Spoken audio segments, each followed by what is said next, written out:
Saat dia mati, dia akan dihadapkan pada Tuhan-Tuhan yang mereka pertuhankan selama ini. Hadir semua yang dipertuhankan itu. Ada yang menuhankan uang, menuhankan jabatan, menuhankan status sosial, menuhankan harga dirinya. Hadir semuanya. Rahasia yang kedua, kenapa para nabi, para rasul tidak jatuh dihina? Kenapa orang-orang hebat, guru-guru suci, orang-orang bijaksana tidak jatuh ketika dihina? Itu. Tidak usah berargumen. Ada kata-kata bagus. Kepada orang yang menyayangi kita, tidak perlu menjelaskan. Kepada orang yang membenci kita, tidak perlu menjelaskan, karena tidak akan percaya. Siapa yang kenal dirinya, maka dia akan kenal Tuhannya. Wa ahsin kama ahsanallahu ilaika. Bertindaklah kamu sebagaimana Allah bertindak. Lihat Allah. Allah enggak baperan. Allah tidak tersinggungan. Allah dibilang pelit karena doamu tidak dikabul, anteng aja Allah, nggak masalah. Namanya ulama itu bukan sekedar ahli ilmu, tetapi yang wawasan keilmuannya luas sehingga bisa memandang dari tempat yang tinggi. Alien. Ini kajian kesadaran ya, kajian kesadaran ya. Mengendalikan. Jadi melepaskan dendam itu adalah tindakan pemberdayaan diri. Kalau ingin berdaya ya lepaskan.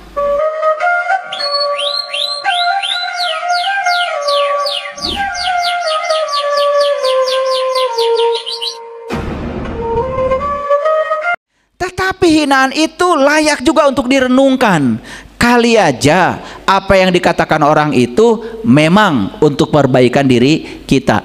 Kan kita bisa mengubah hinaan yang tadinya menjatuhkan menjadi hinaan yang membangun diri kita. Itu yang keren. Paham sampai sini? Oke. Rahasia yang kedua, kenapa para nabi, para rasul tidak jatuh dihina? Kenapa orang-orang hebat, guru-guru suci, orang-orang bijaksana tidak jatuh ketika dihina? Karena mereka punya ilmu yang kedua. Apa ilmunya? Ketika kita dihina, perhatikan saya, kita harus tahu siapa yang menghina kita itu dan apa tujuannya. Kalau yang menghina kita itu adalah orang lain, kenal kita juga enggak, sudah abaikan. Udah jelas kok. Betul enggak?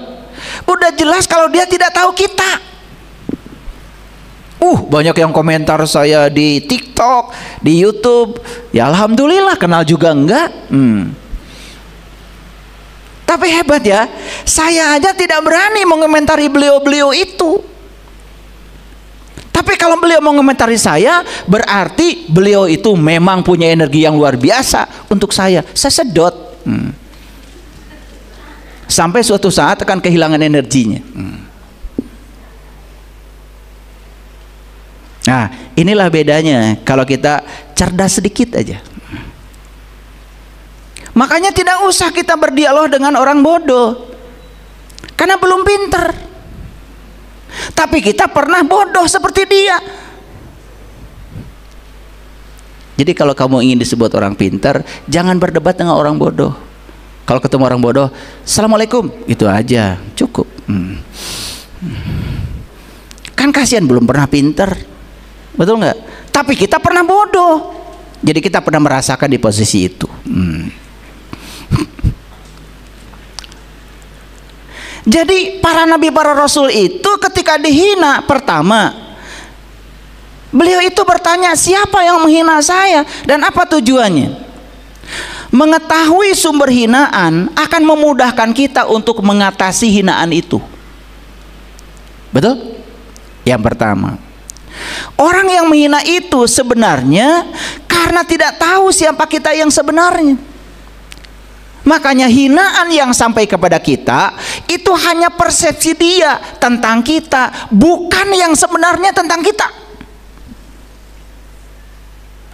Tapi kalau kita benarkan persepsi itu oleh kita, kita yang jatuh. Serius ya kalau cerita ini ya, karena udah pada pengalaman ya dihina orang. Jadi orang yang menghina itu sebenarnya orang yang frustrasi, tetapi dia menyalurkan frustrasinya itu menjadi emosi yang negatif. Kan emosi itu reaksi. Seseorang itu reaksinya seperti apa tergantung kesadarannya, tergantung pengetahuannya. Betul nggak? Oke, lanjut.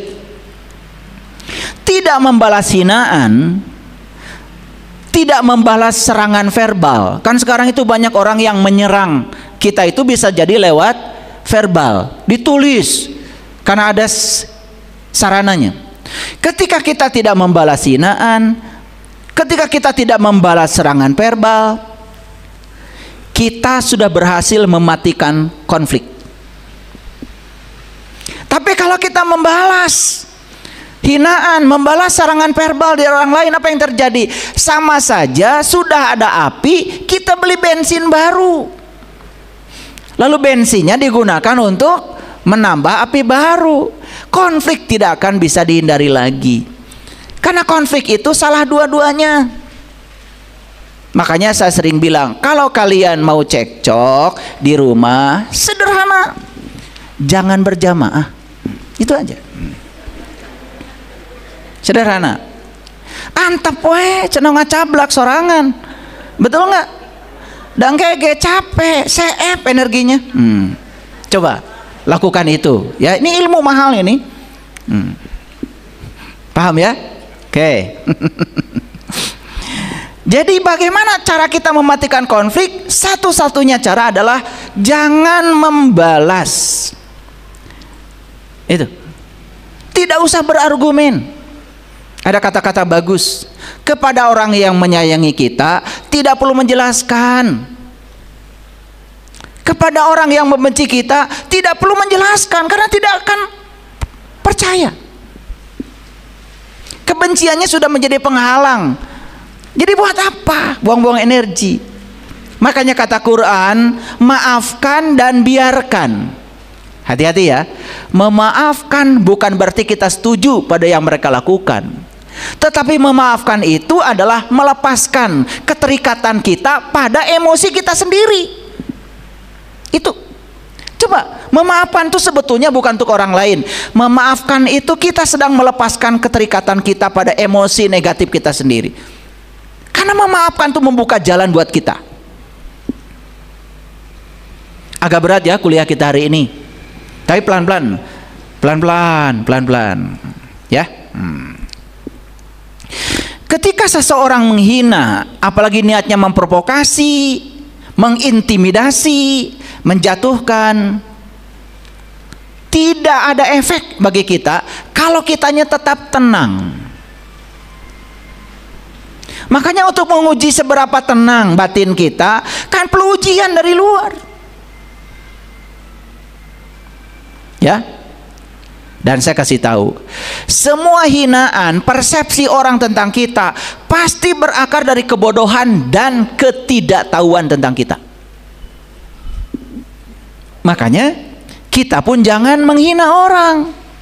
Apalagi orang yang kita rendahkan itu kita tidak tahu.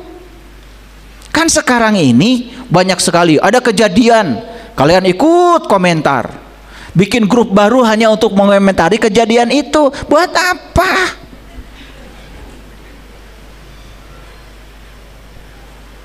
Biarkan saja. Apalagi kalian ikut menghujat, menilai. Kalau sudah menilai itu jadi benar salah, baik buruk, senang tidak senang, yang rugi kalian sendiri. Itu mengotori jiwa kita.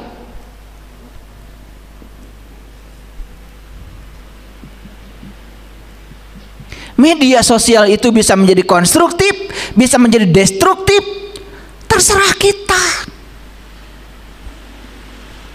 Tapi ingat, semua agama mengajarkan 4 nilai besar: kasih sayang, perdamaian, kesetaraan, dan kerukunan.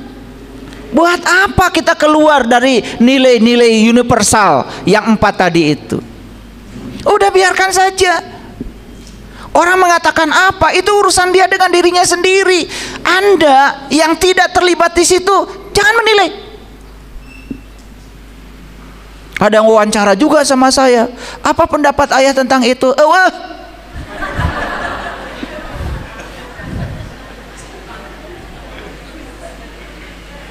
Kariwe-riwe, saya ngerti juga enggak. Betul enggak? Dan saya tidak bisa menilai orang hanya dari satu kejadian kecil.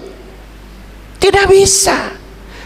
Makanya semua hinaan dan persepsi yang dilontarkan oleh orang, baik kepada kita atau kita yang melakukan pada orang lain, akarnya cuma satu: kebodohan dan ketidaktahuan.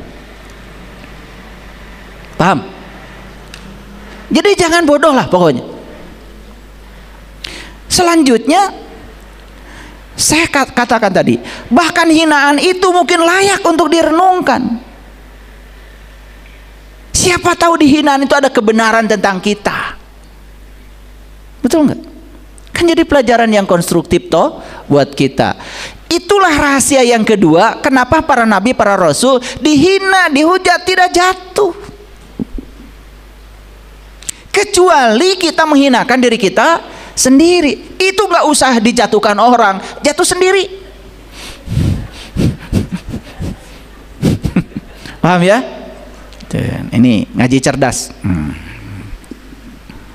Yang ketiga rahasianya, kenapa para nabi, para rasul dan orang-orang bijak, bahkan saya punya banyak guru dalam proses perjalanan spiritual saya, guru-guru saya juga sama diperlakukan seperti itu, bahkan bukan oleh orang di luar, oleh murid-muridnya sendiri.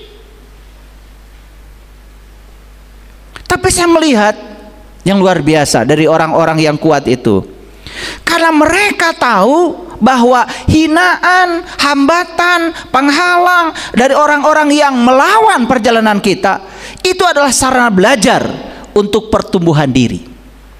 Mereka malah menjadikan itu sebagai pupuk yang bisa menyuburkan proses pertumbuhan dirinya. Malah orang-orang yang di tingkatan ini sudah bisa berterima kasih pada orang-orang yang merendahkannya. Udah gitu nggak kalian ngaji?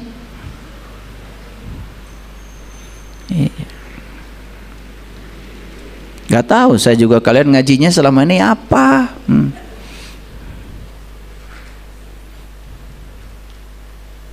Kayaknya kesibukan membaca deh.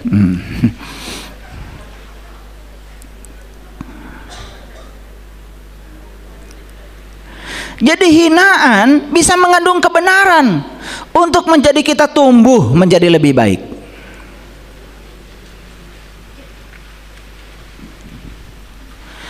Kita perlu merenungkan ucapan dari hinaan itu untuk perubahan positif kita. Gak ada yang salah kan? Sekali lagi, hinaan bukan ancaman. Tetapi syaratnya itu, makanya kita harus menemukan siapa jati diri kita yang sebenarnya. Inilah kenapa saya berulang kali mengatakan, sepanjang kalian tidak kenal siapa jati diri kalian sendiri, sepanjang itu pula kalian akan ewuh pakeuh. Kita ini ibarat sedang mengarungi kapal dan ada layarnya. Apakah kita bisa mengendalikan angin? Apakah kita bisa mengendalikan angin? Nggak bisa. Angin bukan urusan kita. Tetapi kita bisa menyesuaikan layar kita supaya tidak menentang arah angin. Itu. Orang yang cerdas tidak melawan arah angin, tapi orang yang cerdas hanya menyesuaikan layar kapalnya supaya tidak berlawanan dengan arah angin dan dia bisa jalan selamat. Ini soal keselamatan pribadi kita, ya. Jadi sekali lagi, hinaan bukan ancaman bila kita sudah menemukan diri sejati kita. Aduh, ini pelajaran pentingnya. Makanya kenapa Nabi Muhammad mengatakan, man arafa nafsahu faqad arafa rabbahu. Siapa yang kenal dirinya, maka dia akan kenal Tuhannya. Wa ahsin kama ahsanallahu ilaika. Bertindaklah kamu sebagaimana Allah bertindak. Lihat Allah. Allah enggak baperan. Allah tidak tersinggungan. Allah dibilang pelit karena doamu tidak dikabul, anteng aja Allah, nggak masalah. Kamu mau menyembah Allah, tidak menyembah Allah, Allah juga tidak pusing.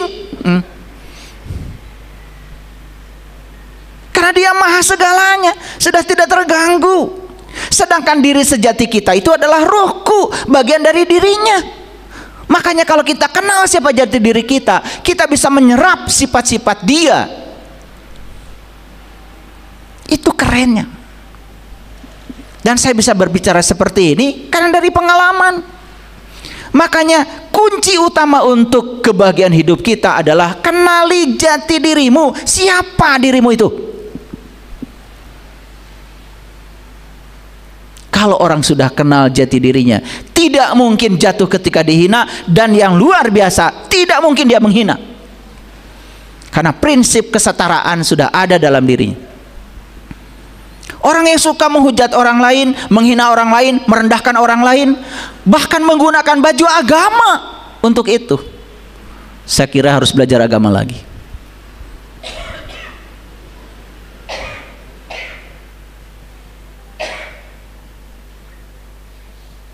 Orang Jepang saja bikin kloset supaya kentut kita, mencret kita tidak terdengar orang, dikasih musik. Dan standar kloset di Jepang begitu, ya. Makanya kalau masuk WC pijit tuh, privacy, ada tulisan di situ. Gambar musik, pijit. Ya, musiknya keras. Satu, orang yang di luar tidak jijik mendengarkan kita. Yang kedua, kita juga tidak malu didengar orang. Jadi nyaman di toilet. Itu menghilangkan rasa malu orang lain. Bayangkan, pakai teknologi, keren. Bahkan kalau kita lupa flash, lupa tuh, ya, karena pikiran nggak ada di situ, sudah menghilangkan bau, mengeluarkan bau, kemudian bekasnya masih ada di situ. Sensornya sudah mengerti. Begitu kita keluar tidak di flash, sensornya flash sendiri. Makanya nggak ada kotoran. Sampai segitunya tuh teknologi. Itu teknologi sangat islami, menghilangkan rasa malu orang. Ini malah menghujat orang, merendahkan orang di ruang publik lagi, merasa diri paling benar. Luar biasa. Harus belajar lagi tuh.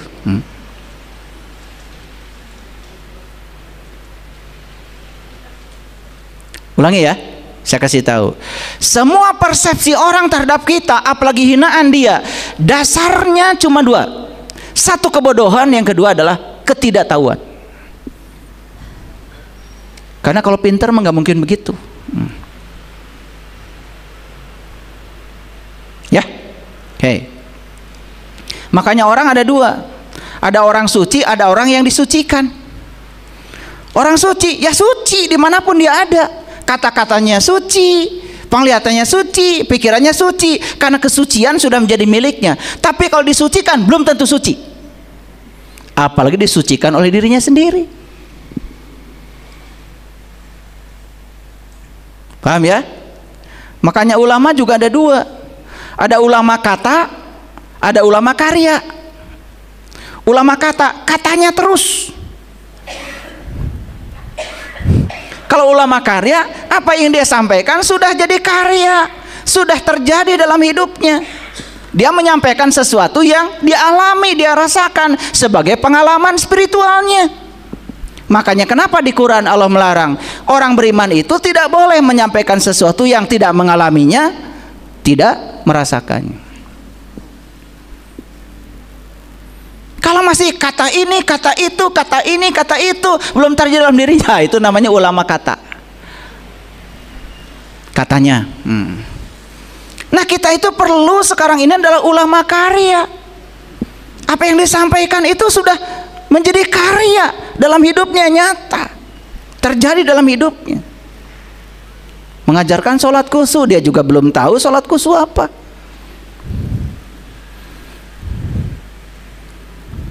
Sholat khusyuk itu sholat mengingat Allah. Dan untuk mengingat Allah harus tahu Allah, gitu aja. Karena kita tidak mungkin mengingat sesuatu yang kita belum tahu. Sederhana. Bukan soal bacaan, bukan soal gerakan. Bahkan orang yang sholatnya sudah khusyuk, sholatnya tidak dibatasi lagi oleh jadwal. Di Quran dikatakan, sholat yang bisa mencegah perbuatan keji dan munkar adalah sholat yang dilakukan terus menerus. Namanya daim. Sholat daim. Sholat yang daimun itu sholat yang terus menerus. Tidak ada jeda, sholatnya terus menerus.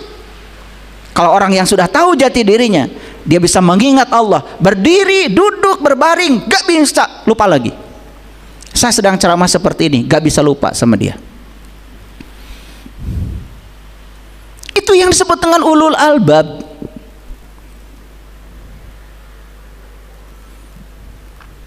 Makanya ilmu itu kan hurufnya ada 3, ada ain, ada lam, ada mim. Dari kata ilmu, kemudian turunannya adalah ulama. Ulama juga tiga huruf. Luar biasa. Huruf pertama ain, dari kata iliyin. Iliyin itu alam tinggi. Namanya ulama itu bukan sekedar ahli ilmu, tetapi yang wawasan keilmuannya luas sehingga bisa memandang dari tempat yang tinggi. Iliyin. Yang kedua lam. Lam itu dari kata latifun. Latif, lembut. Lihat di Quran. Kalau dulu itu Quran itu ya, ada tulisan di dalamnya itu wal yatalatop, besar sekali. Betul nggak? Saya pernah tanya sama ayah saya, itu kenapa ditulis besar? Itu jantungnya Al-Quran katanya. Saya tanya, kalau jantungnya di situ berarti paru-parunya sebelah mana, Pak? Bingung bapak saya. Ternyata saya baru tahu wal yatalatov itu artinya dan hendaklah kamu berlaku lemah lembut. Lemah lembut itu artinya penuh kasih sayang. Sudah tidak ada kemarahan. Sudah bisa menerima semua orang apa adanya. Bersedia menerima pengetahuan baru dari siapapun. Bahkan orang-orang bijak, jika kebenaran itu datang dari musuh sekalipun, dia terima dan dengarkan. Itu sudah latifun. Ya. Jadi kemana-mana ceramah saya ya. Udah balik lagi sini. Jadi jangan takut mendengarkan kebenaran, sekalipun kebenaran itu datang dari orang yang disebut musuh oleh kita. Nih, saya kasih tahu. Kalau ada orang yang menghina kita, dia mengatakan kamu itu malas. Udah, jangan dimarahin dulu. Ya, renungi dulu. Jangan-jangan bener. Betul nggak? Iya. Jangan marah dulu. Jangan-jangan bener. Ada orang yang bilang kamu ini kafir. Jangan marah dulu. Renungi. Kafir dari kata kafir. Kafir itu tertutup. Renungi dulu kata-kata itu. Oh bener, saya tertutup. Kalau dinasihatin orang nggak bisa terima. Ada orang cerita pengetahuan baru selalu menyalahkan. Oh sifat kafir itu masih milik saya. Kan gitu, kan bagus. Betul nggak? Yo.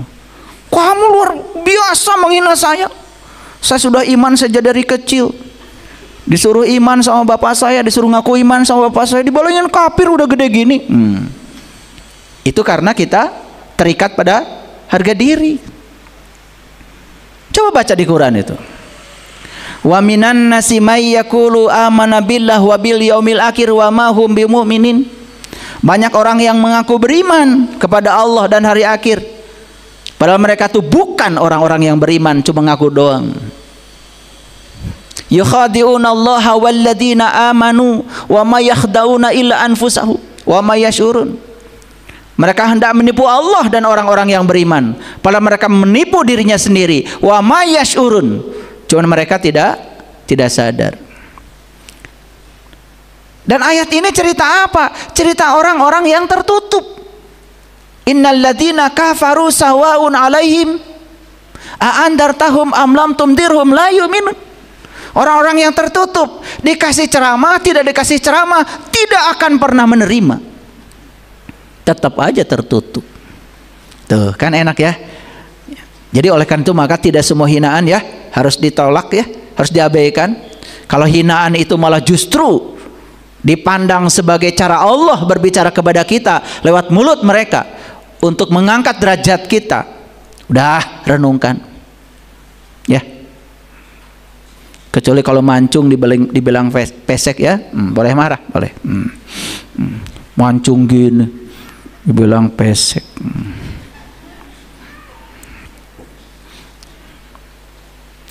Jika kita bisa belajar dari hinaan, perhatikan saya, ketenangan batin akan menjadi milik kita. Ilmu yang keempat, ilmunya para nabi, para rasul. Kenapa mereka tidak jatuh ketika dihina? Karena mereka sudah mampu mengendalikan persepsi dia terhadap hinaan. Jadi sudah mampu mengendalikan persepsi terhadap hinaan. Ini harus dikendalikan. Karena kalau persepsi kita terhadap kata-kata orang, tindakan orang tidak kita kendalikan, kita akan langsung emosi dan marah. Betul? Oke. Sekali lagi, coba perhatikan saya. Yang membuat sesuatu menyakitkan bukan hinaan, jelas? Tetapi apa? Penilaian negatif terhadap kata-kata itu. Dan yang bernilai itu adalah kita. 2. Kata-kata hinaan tidak memiliki kekuatan apapun itu, kecuali kalau diberi makna oleh kita. Setuju ya?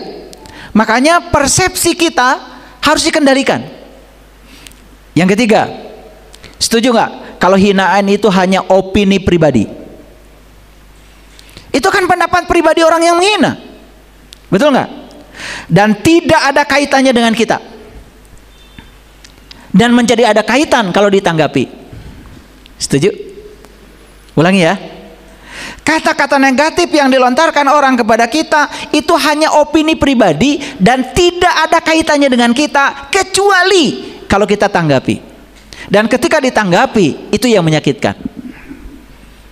Nah, ini belajar mengendalikan persepsi. Yang keempat,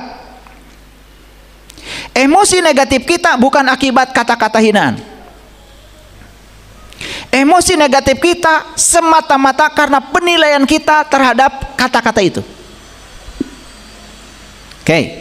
Makanya inilah pentingnya kita mempertahankan nilai diri. Kita pentingnya mempertahankan prinsip diri. Kita pentingnya mempertahankan karakter diri.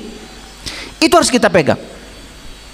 Dan kalau kita bisa bertahan di situ, kita tidak akan mudah terkena validasi orang lain. Nih, saya kasih tahu ya. Suka gampang kena validasi orang lain kan? Validasi itu gini, kita sering berubah dengan apa kata orang tentang kita. Nah, kita mengizinkan validasi orang lain untuk kita. Kenapa? Kita tidak punya prinsip. Ah, keren banget. Mahal ini kajian mahal. Ini kajian kesadaran ya, kajian kesadaran ya. Mengendalikan persepsi terhadap hinaan akan menjaga ketenangan batin dan kedamaian batin kita. Kalau kita sudah bisa mengendalikan persepsi kita, ya. Oke. Selanjutnya yang kelima. Kenapa para nabi, para rasul tidak jatuh ketika dihina? Karena mereka mampu melepaskan dendam demi kedamaian batinnya. Nah, kenapa kalian tidak bisa menerima orang yang menghina kita? Karena apa? Di sini masih ada dendam. Yuk sekarang kita perhatikan. Dendam itu apa? Ini saya kasih tahu. Dendam itu adalah keterikatan kita terhadap peristiwa masa lalu. Dan itu diulang terus menerus di pikiran kita saat ini. Nih saya kasih tahu. Mohon maaf ya. Pernah nggak ada orang yang menghina kita? Oke. Kejadiannya kapan? Kan namanya pernah itu berarti sudah lewat kan? Oke. Apa yang sudah lewat itu diikat oleh pikiran kita. Kata-katanya disimpan rapi. Kata-kata yang busuk itu disimpan rapi di ingatan kita, bahkan masuk di alam bawah sadar kita. Dan itu terus disetel oleh pikiran kita, diulang. Itu yang kemudian menimbulkan dendam. Jadi siapa sesungguhnya pencipta dendam itu? Ya dirimu sendiri. Karena punya keterikatan pada masa lalu, dan apa yang diikat itu diulang-ulang, di setel tiap hari di pikiran kita, dibicarakan, diberi energi. Itu yang membuat dendamnya tidak bisa hilang. Ingat ya, dendam tidak bisa mengubah masa lalu. Setuju? Apakah yang sudah terjadi bisa diubah dengan dendam? Nggak bisa. Malah justru dendam itu menambah penderitaan di masa kini. Makanya orang yang dendaman pasti sesak napas, pasti mah, pasti. Coba periksa itu di kantongnya, pasti ya bawa obat mah. Karena itu otaknya itu nyetel terus. Kejadian masa lalu itu diikat, kemudian di-setel terus menerus. Itu timbul dendam. Dan ternyata dendam itulah, kalau itu dendam hanya di sini tidak bahaya, tapi ketika dendam disalurkan, ingin menjatuhkan orang yang disebut menghina kita, itu sudah double itu karmanya. Maaf ya, melepaskan dendam itu adalah cara untuk mengendalikan emosi. Memaafkan bukan menyetujui, sekali lagi, tetapi memaafkan itu adalah melepaskan ikatan kita dengan emosi negatif kita. Yuk sekarang ubah semua yang disebut penderitaan itu menjadi pengembangan diri. Alam, tahu alam? Coba, ada pohon dipangkas, gak marah tuh pohon. Besok-besok sudah tumbuh lagi pucuk baru. Mulia mana kalian dengan pohon? Ini kejadian masa lalu, ada yang mangkas kita, pohon aja udah tumbuh lagi. Ini belum move on, masih terus mengulang kejadian masa lalu. Lebih muliaan pohon. Saya pernah lihat itu anjing berantem itu, tapi setelah itu main lagi. Anjing. Ini kejadian saya lihat berantem dia, habis itu main lagi.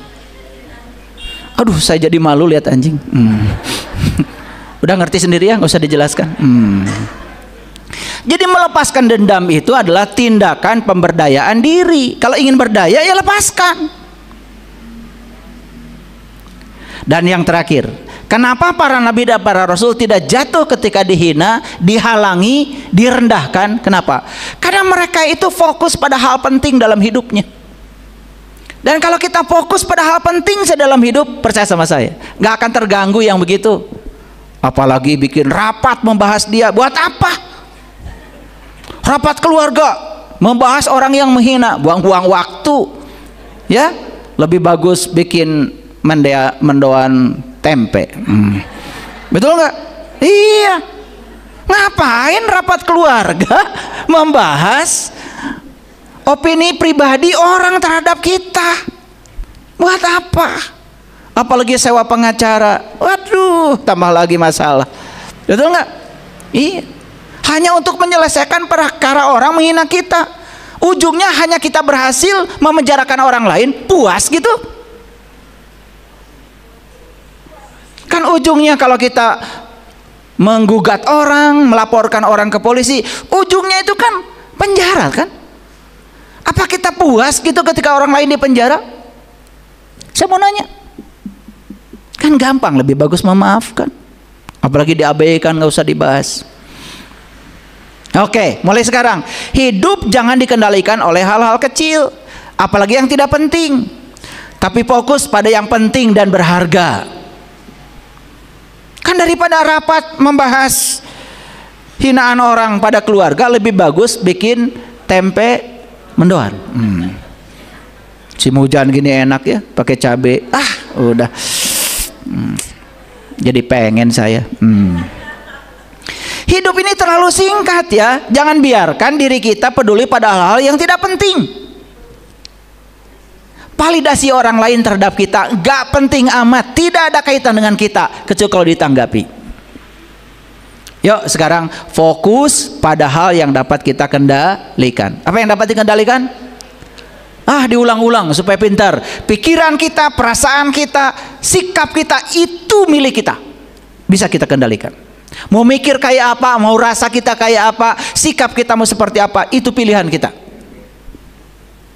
Mulai sekarang lakukan rutinitas harian yang mendukung tujuan dan kebahagiaan hidup kita.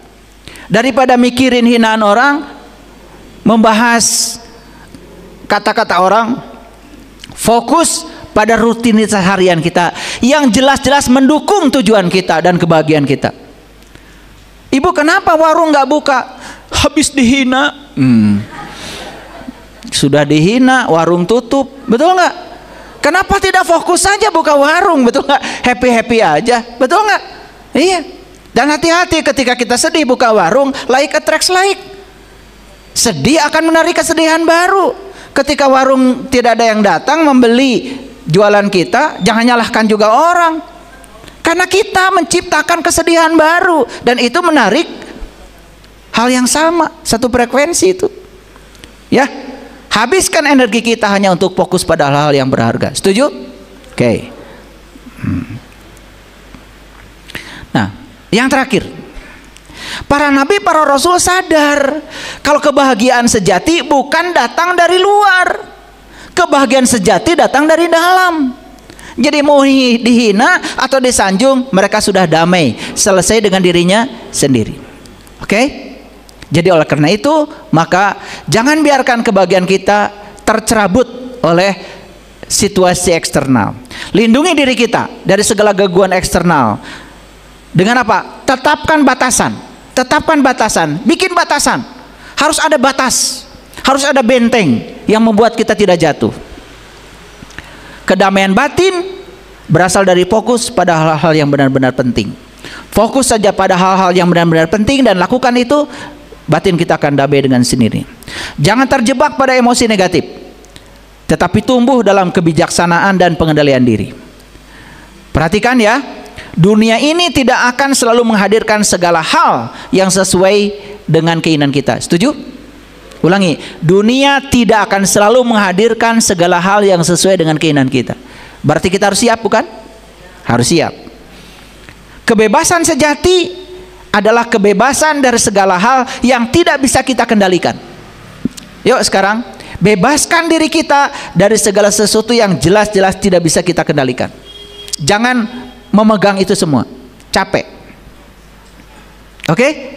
Itulah kebebasan sejati, itu yang namanya kemerdekaan. Sekarang pakai ayat. Takut nggak percaya ini kajian apa nggak pakai ayat? Kita lihat Quran surat Al-A'raf surat ke-7 ayat 86. Mohon maaf ya, saya bacakan bahasa Indonesianya aja ya, biar cepet. Karena kalau dibacakan bahasa Arabnya juga saya yakin kalian gak ngerti. Tapi saya sudah cantumkan ya. Silakan baca Al-A'raf surat ke-7 ayat 86. Janganlah kamu duduk di tiap-tiap jalan dengan menakut-nakuti dan menghalang-halangi orang yang beriman dari jalan Allah. Ini perintah dari Allah. Dan menginginkan agar jalan itu menjadi bengkok. Dan ingatlah di waktu dahulunya kamu berjumlah sedikit. Lalu Allah memperbanyak jumlah kamu. Dan perhatikanlah bagaimana kesudahan orang-orang yang berbuat kerusakan. Jadi ini ada jalan menuju Allah. Dan Allah melarang kita berada di jalan-jalan itu hanya untuk menakut-nakuti dan menghalang-halangi orang lain dari jalan Allah. Jadi maksudnya ayat ini kan pilihan. Kita mau diperankan sebagai pejalan atau kita mau memerankan diri sebagai penghalang jalan, itu pilihan ada pada diri kita. Paham ya? Tetapi semua risikonya akan kembali kepada kita. Kenapa?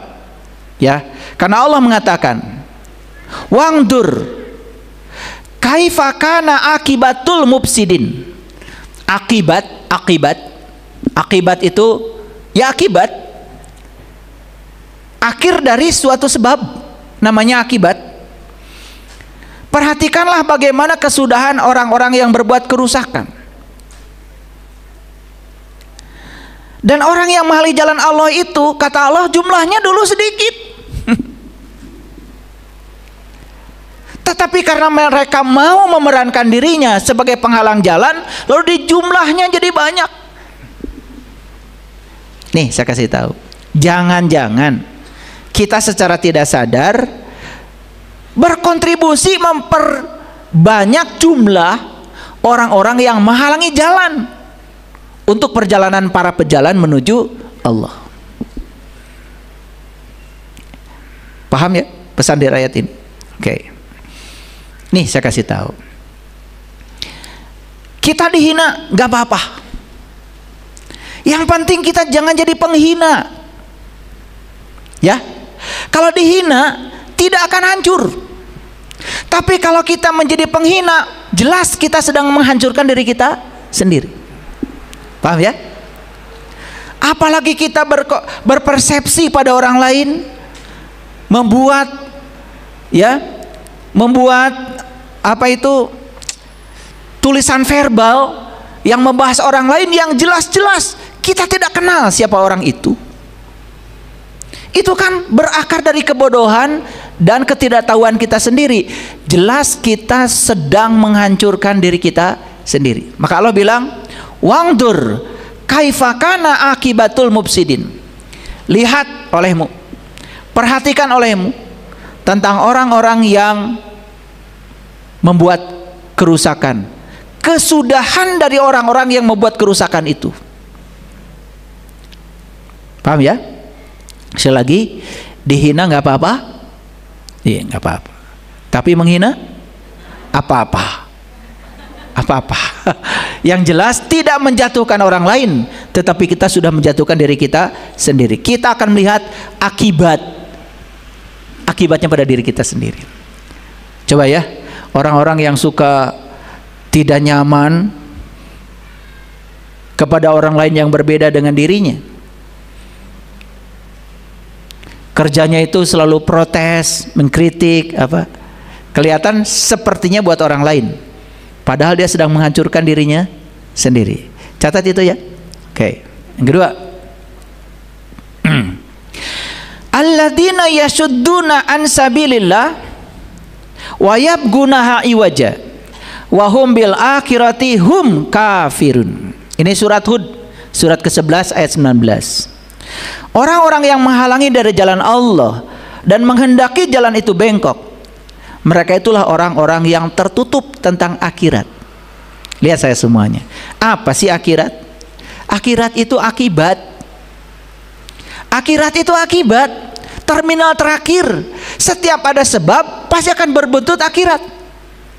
Nah, orang-orang yang tidak mau kesudahan sesudahnya itu adalah buruk, pasti dia akan sadar tidak mungkin menciptakan sebab buruk. Paham maksud saya? Kan akhirat itu hakikatnya adalah akhir. Akhirat itu hakikatnya adalah akibat. Dan setiap sebab pasti akan menimbulkan akibat. Jadi kalau kita ingin di akhirnya kita bahagia, kan nggak mungkin sebabnya ketidakbahagiaan. Paham ya? Walal akhiratu khairun laka minal ula. Akhir itu lebih bagus daripada awal. Kalau kita ingin panennya bagus di akhir, panennya kebaikan di akhir, maka di awal kita harus menciptakan kebaikan itu. Karena tidak mungkin kita nanam keburukan tiba-tiba kita bisa panen kebaikan. Jadi walal akhiratu khairun laka minal ula itu artinya supaya kita selalu berbuat baik. Itu perintahnya. Supaya kita terus-menerus menciptakan sebab baik. Karena di setiap sebab akan ada akibat yang menyertainya. Paham ya? Percaya nggak akhirat itu ada? Ya percaya, udah pengalaman. Betul nggak? Kan hukum sebab akibat itu sudah berjalan dari sekarang. Setiap menciptakan sebab begini, akibatnya sudah kita rasakan. Cuma kita nggak belajar-belajar, itu aja. Percaya sama akhirat? Saya percaya banget sama akhirat. Makanya saya tidak mau menerima akibat yang buruk. Makanya saya menciptakan sebab yang baik. Nah, dalam konteks ini betul bahwa penghalang jalan adalah jalan, tapi kalian bisa milih mau jadi pejalan atau mau jadi penghalang jalan. Pilih. Mau jadi pejalan kan? Iya. Nah, seorang pejalan ketika melihat penghalang jalan, itu juga jalan. Keren kan? Pilihan ada pada dirimu. Yuk sekarang putuskan, ya. Jadi setelah dapat kajian ini hari ini dari saya, terang benderang, oh ternyata pasangan kita yang suka marah-marah, yang tidak sabar, yang dikit-dikit marah, ternyata ini jalan saya. Keren gak? Keren. Jadi kalau sudah begini, yang kita tidak sukai aja sudah kita terima dengan utuh, berarti yang kita sukai gak usah dibicarakan lagi. Itu mah pasti. Makanya hidup itu adalah belajar menerima yang tidak kita sukai dan belajar melepas yang kita sukai. Karena menerima yang kita sukai gak perlu belajar. Paham ya? Paham ya? Melepas yang tidak disukai gak perlu belajar. Udah biasa kalian. Ulangi.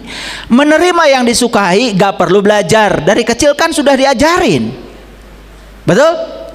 Melepas yang tidak disukai juga gak usah belajar. Udah pada pinter-pinter. Nah sekarang belajarnya diganti, belajar melepas yang disukai, belajar menerima yang tidak disukai, baru itu namanya belajar. Kerasa nggak? Oh, udah kalau kerasa. Jadi kata-kata di Quran surat Hud surat 11 ayat 19 itu ada kata-kata wahum bil akhirati hum kafirun, dan mereka itu adalah orang-orang yang tertutup tentang akhirat. Awas, maknanya apa? Tertutup terhadap akhirat itu artinya adalah dia itu sama sekali tidak pernah menafakuri akibat dari sebab yang dia buat. Itu tertutup terhadap akhirat, itu hakikatnya begitu. Orang yang terbuka terhadap akhirat mikir. Contoh, mau korupsi, mikir,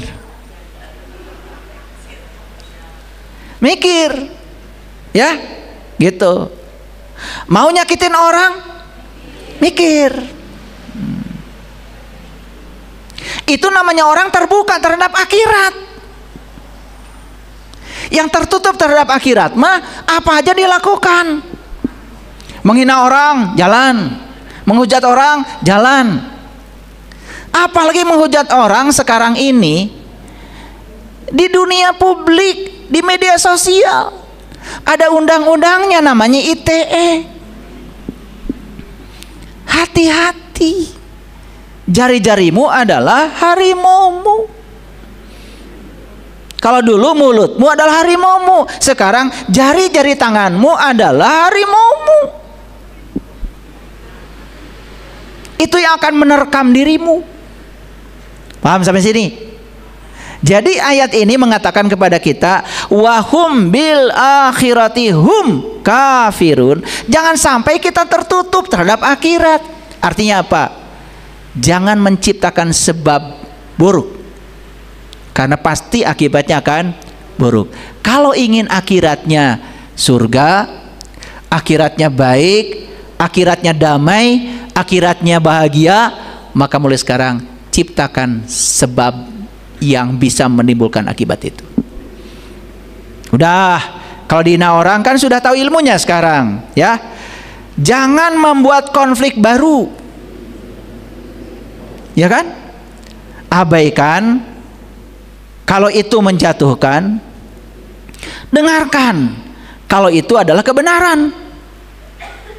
Siapa tahu di balik hinaan itu ada yang cocok kata-katanya buat kamu. Buat kamu ya, bukan buat saya.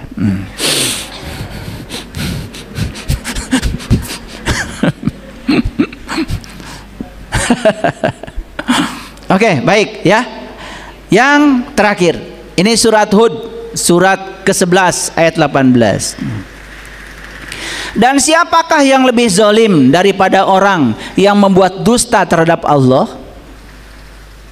Orang yang membuat dusta terhadap Allah itu orang yang ngaku menyembah Allah, padahal cuma menyembah pikiran dan perasaannya sendiri. Itu dusta tuh.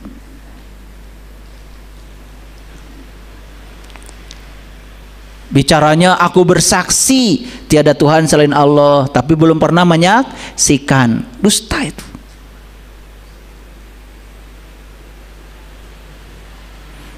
Ya, ayo segera akhiri tuh dusta.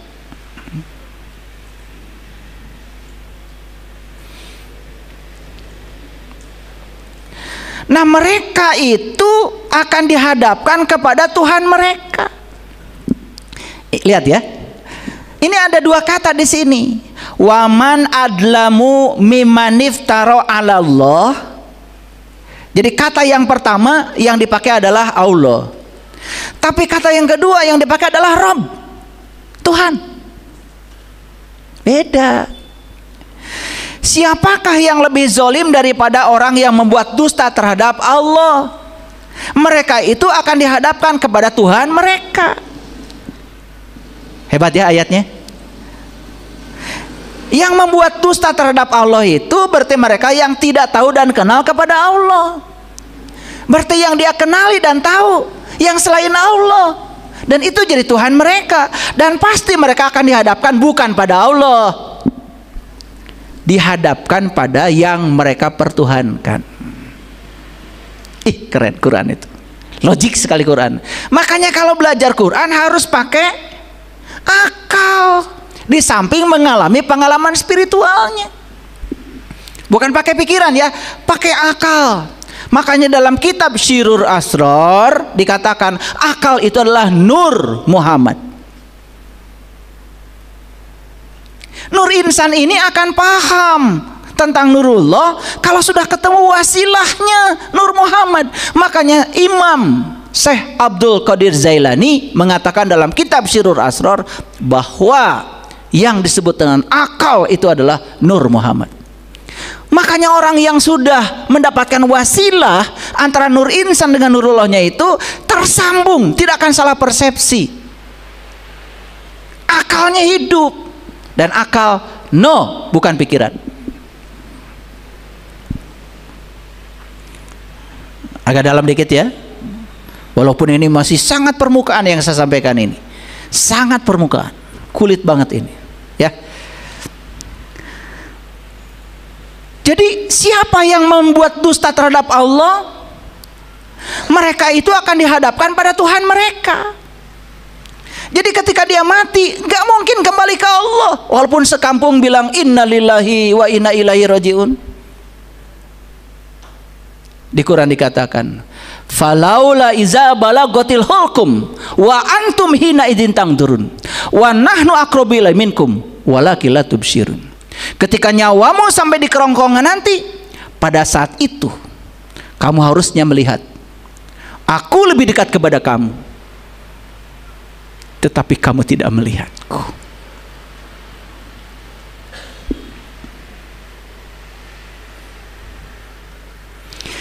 Orang yang tidak kenal tempat asalnya, orang yang tidak tahu jalan pulangnya, saat dia mati, dia akan dihadapkan pada Tuhan-Tuhan yang mereka pertuhankan selama ini.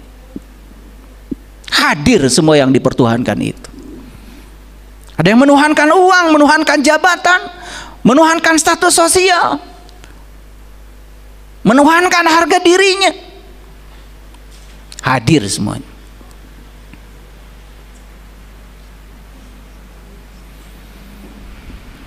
Hebat ayat ini ya. Siapa yang lebih zalim daripada orang-orang yang membuat dusta terhadap Allah? Mereka itu akan dihadapkan pada Tuhan mereka. Dan Tuhan mereka ini adalah yang selain Allah. Karena orang yang sudah tahu Allah tidak mungkin lagi menuhankan yang selain itu. Makanya sudah diikat dengan kalimat La ilaha illallah. Yang mana yang bukan dia? Semuanya dia. Yang zahir dia, yang batin pun dia. Maka kemanapun dia memalingkan wajah, dia tidak melihat yang lain kecuali melihat wajahnya. Nah, orang yang sudah seperti ini melihat orang yang memuji, menyanjung, sama seperti melihat orang yang menghina dan mencela. Bagi dia dua-duanya adalah jalan. Keren nggak kalau udah begitu? Udah damai aja, damai di langit, damai di bumi. Nah, bukan sekedar dihadapkan pada Tuhan mereka itu, tetapi mereka juga akan dihadapkan para saksi. Orang yang menuhankan harta, hartanya jadi saksi. Orang yang menuhankan jabatan, jabatannya jadi saksi. Orang yang menuhankan uang, uangnya jadi saksi. Akan ditemani oleh saksi-saksi itu. Dan mereka akan dihadapkan ke situ. Lalu berkata, orang-orang inilah yang telah berdusta terhadap Tuhan mereka. Ingatlah kutukan Allah atas orang-orang yang zalim. Hati-hati memahami Quran. Walaupun kata-katanya ala laknatullahi ala dzalimin, bukan Allah yang mengutuk kamu. Kamu akan dikutuk oleh pilihanmu sendiri. Memilih Allah, kamu akan damai bersama Allah. Memilih yang selain Allah, maka itu juga yang akan dihadapkan kepadamu. Jadi mulai sekarang, setelah kajian ini selesai, ingat ya, saya ini adalah seorang ahli pendidikan. Kalau saya mengajar, pasti menggunakan tujuan. Jadi ngajar itu saya tidak sembarang datang ke sini kemudian bicara kemana-mana, enggak. Ada kompetensi yang sedang saya bangun. Makanya ini pelajarannya pelajaran berbasis kompetensi. Ada yang sedang bangun nih oleh saya, sedang dibangun nih kompetensi. Apa kompetensi yang sedang bangun di sini? Sekarang keluar dari ruangan ini, kita tidak menolak lagi yang menyanjung, yang menghina.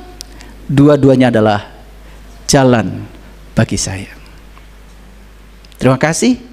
Assalamualaikum warahmatullahi wabarakatuh.